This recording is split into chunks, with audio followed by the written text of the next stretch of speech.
Coucou tout le monde, je suis très contente de vous retrouver aujourd'hui dans une nouvelle vidéo.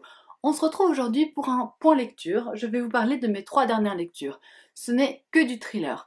Alors si vous êtes extrêmement féru de ce genre, à mon avis c'est des thrillers que vous connaîtrez sans aucun doute et que vous aurez très certainement déjà lu. Tout d'abord je vais vous parler de La fille du train de Paula Hawkins, puis je vous parlerai du Chuchoteur de Donato Carisi, et je terminerai par Avant d'aller dormir de S.J. Watson. Je vous parle tout d'abord de La fille du train de Paula Hawkins.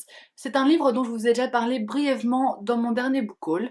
Donc je l'ai acheté il n'y a pas très longtemps et je l'ai lu de suite. On raconte l'histoire de Rachel. Rachel, c'est une jeune femme qui tous les jours prend le train pour aller à Londres. Et sur son trajet, tous les jours, le train fait une halte et elle a le temps d'observer des gens dans une maison, des gens qu'elle ne connaît absolument pas, mais auxquels elle va commencer à imaginer toute une vie. Elle les appelle Jess et Jason et elle leur invente un peu une vie rêvée, une vie imaginaire qui est vraiment très belle. C'est un couple très soudé, tout est parfait entre eux.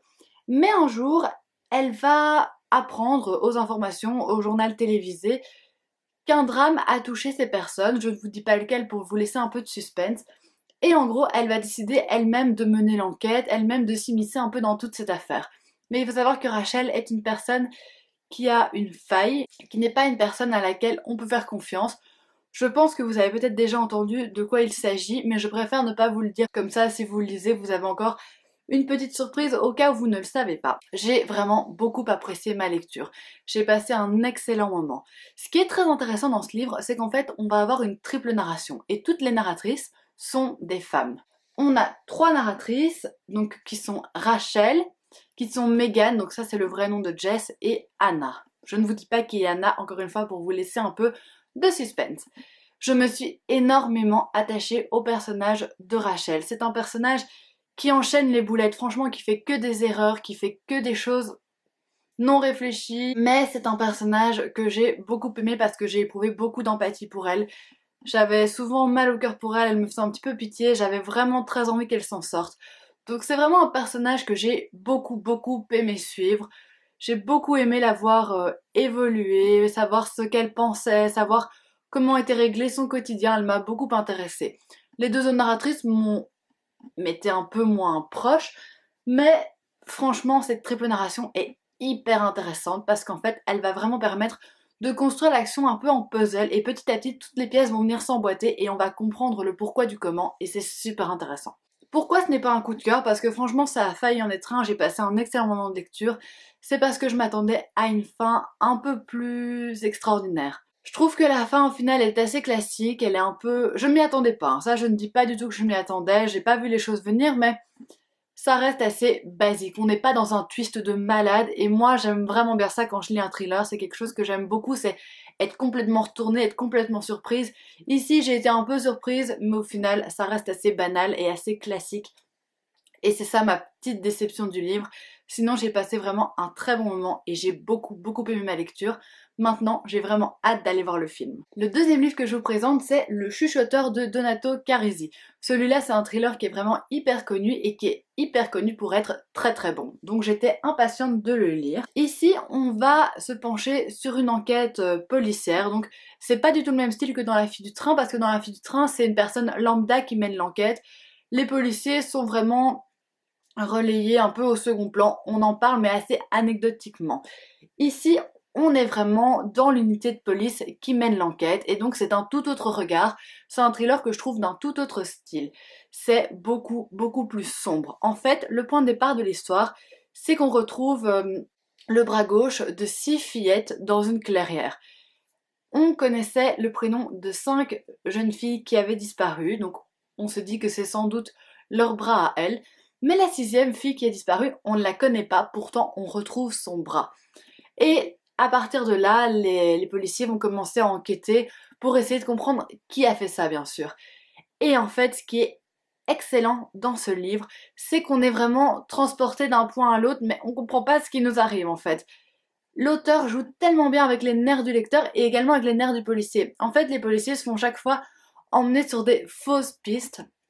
Ce que j'entends par là, c'est qu'on est amené vers d'autres meurtres, d'autres délits, qui ne sont pas directement ceux des fillettes, mais tout a un lien au final. Donc on découvre tout un tas d'autres meurtres qui sont secondaires, mais qui finalement vont permettre de tisser vraiment l'histoire et de tisser la solution. J'ai trouvé ça génial. On est vraiment mené par le bout du nez. Moi personnellement, je me suis fait complètement avoir, je n'aurais jamais pu deviner la fin. Et la fin, je l'ai trouvée vraiment excellente pour le coup. Parce qu'elle est inattendue, parce qu'elle est plausible, parce que même jusqu'à la dernière page, on a encore un twist et vraiment j'ai trouvé ça super bien. J'ai trouvé que c'est un récit qui était extrêmement bien construit. C'est glauque parfois, c'est assez trash, c'est assez sanglant, mais je trouvais que c'était vraiment très bien. Le dernier livre que j'ai à vous présenter, c'est Avant d'aller dormir de S.J. Watson. Celui-là, j'avais un peu plus peur avant de le commencer parce que j'avais entendu de très bons échos, mais également des échos négatifs. On suit l'histoire de Christine, qui est une femme de plus ou moins 45 ans, qui chaque matin quand elle se lève pense qu'en fait elle a 20 ans de moins, elle ne sait pas où elle se trouve, elle ne sait pas qui est l'homme avec elle dans son lit, et chaque jour, Ben, son mari, doit lui expliquer qui elle est, qu'ils sont mariés, qu'elle a perdu la mémoire suite à un accident, et chaque jour le même processus recommence. En fait, on va suivre la journée de Christine à partir du moment où elle se réveille, et elle va apprendre qu'elle a en fait un thérapeute qui la suit sans que son mari soit au courant et qu'elle a un journal intime. Et jour après jour, on va découvrir la vie de Christine, on va voir ce qu'elle apprend jour après jour sur sa vie. J'ai trouvé le concept du journal assez intéressant, mais c'est assez redondant. Ce que je veux dire par là, c'est que jour après jour, les mêmes découvertes tournent un peu en boucle. Il y a des faits très marquants dans sa vie dont elle n'arrive pas à se souvenir, mais que jour après jour, elle va se rappeler. Mais une fois qu'ils sont écrits en journal, je trouve qu'on devrait un peu plus les passer sous silence parce qu'il y a certains événements qu'on ressasse. Donc vers le milieu du livre, il y a certaines longueurs, je peux pas le cacher. Il y a des moments qui sont plus longs, il y a des moments où je me suis dit bon, allez, on accélère un peu, on passe à autre chose. Donc ça, c'est un point faible du livre. Un point fort de ce livre, c'est que le twist final est excellent. Je ne m'y attendais pas du tout. En fait, dans ce roman, on va vraiment être un peu dans un triangle, parce qu'on ne suit que trois personnages principalement. Un quatrième personnage vient s'ajouter par la suite, mais vraiment, on n'a que trois personnages principaux, c'est Christine, son mari Ben et son psychiatre, le docteur Nash.